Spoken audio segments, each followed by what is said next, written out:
Hi everybody, welcome back to my channel. Today's video is a top 10 list of do's and don'ts for getting through this crazy time while staying safe and sane. Number 1, do wash your hands. Wash your hands regularly for 20 seconds minimum with soap and water.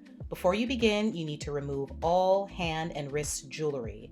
Then wet your hands with warm water, apply soap, wash hands for at least 20 seconds. 20 seconds is key.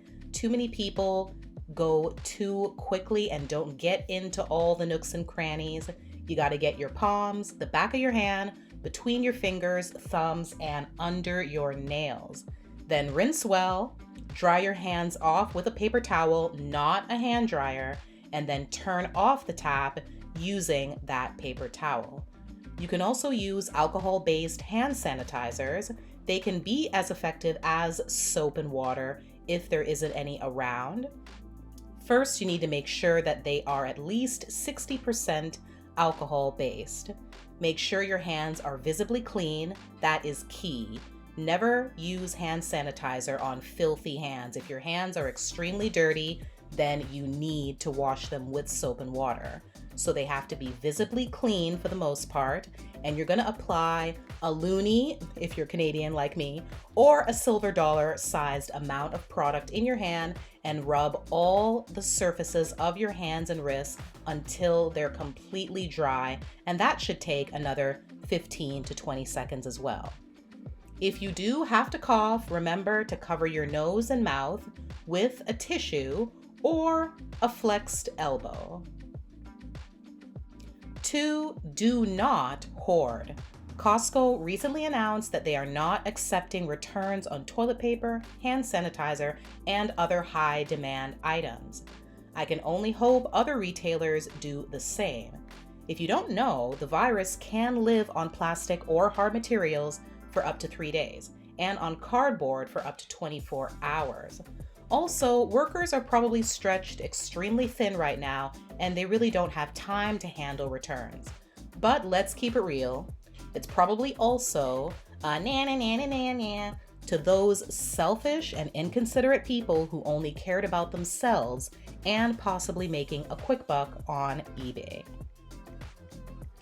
3, do stay at home. Stay home and self-isolate yourself from even other people in your own household if you're not feeling well. Do all the things that you never had time for. Deep clean all the things that need it. Practice musical instruments. Write that manuscript you've been putting off. The possibilities are endless. 4, do not put your children at risk.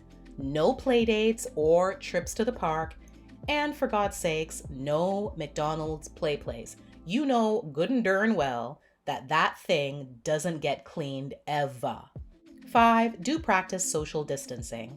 Health officials have instructed the public many times over to practice social distancing. Stay home, avoid crowds, and refrain from touching other people. It really is the biggest key to stop the spread of the virus. And also, it should be said, avoid public transportation if at all possible. 6, do not underestimate the seriousness of the situation. The fact of the matter is, people are dying. More than 16,000 so far, and more than 300,000 infected worldwide. 7, do protect yourself and be strategic if you have to go somewhere. If you have them, wear gloves and masks and practice social distancing as much as possible. 8, do not engage in self-destructive activities. I actually heard a news report that REM's It's the End of the World as We Know It is seeing a spike in sales and on streaming sites. Don't do that to yourself. Don't drink or smoke the day away, online gamble excessively, online shop excessively. Remember, this too shall pass. And when it's over, you don't want to have an uphill climb to get things back to normal in your life. 9, do exercise and practice healthy eating habits. Just because gyms are closed doesn't mean you can't get a great workout in at home. There are tons of great online resources for workouts you can do involving minimal equipment to none at all using just your own body weight. And 10, Do not be surprised or upset when people's true colors come shining through. For example, an ex hits you up for a place to stay, your phone starts blowing up from so-called friends you haven't heard from in years asking you for money, or employers who could allow you to work from home not doing so because they don't give a F about your health and well-being. It's a jungle out here in this game called life. It may anger and hurt you initially, but you are better off in the long run knowing exactly where you stand with people. Contrary to popular opinion, ignorance is not bliss. Thanks for watching. Please like, share, and subscribe for more videos just like this one, and I'll catch you next time. Bye.